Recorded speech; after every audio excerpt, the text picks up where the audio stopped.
ఉమ్మడి చిత్తూరు జిల్లాలోని మామిడి రైతుల పరిస్థితి రోజు రోజుకు దిగజారుతూనే ఉంది.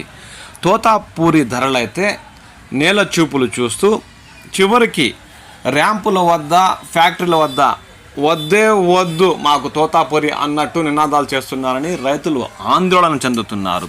చెట్లల్లోనే ఉంచితే ఇప్పటికే 70% వరకు మాగిన కాయలు నేల రాలుతాయన్న భయంతో కోత కోసి ఏదో ఒక ధరకి ఫ్యాక్టరీకో ర్యాంపుకో తరలిద్దామన్న వారి ఆశలపై నీళ్లు చల్లుతూ ర్యాంపుల వద్ద వద్దే వద్దు అంటున్నట్లు రైతులు వాపోతున్నారు.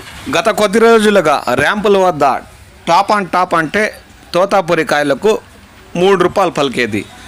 నేడు అదే తోతాపూరి కాయలు ర్యాంపుల వద్ద పోయి అడిగితే 2 రూపాయలు కిలో కూడా వద్దంటున్నారని రైతులు వాపోతున్నారు.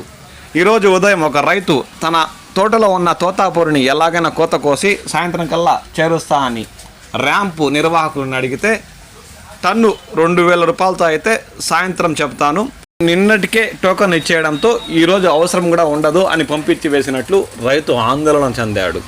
ఎట్టనే సరే కోత కోసి ర్యాంపులకు చేర్చేయాలంటే ఆ ట్రాక్టర్ల బాడుగా ఆ కూలి వారికి ఇచ్చే డబ్బులు కూడా గిట్టుబాటు కావట్లేదని వారు ఆందోళన చెందుతున్నారు. ప్రభుత్వం స్పందించి ధర ఏదైనా సరే కాయలను ర్యాంపుల వద్ద ఫ్యాక్టరీల వద్ద వద్దు అనకుండా కొనుగోలు చేసేలా చూడాలని రైతులు కోరుతున్నారు.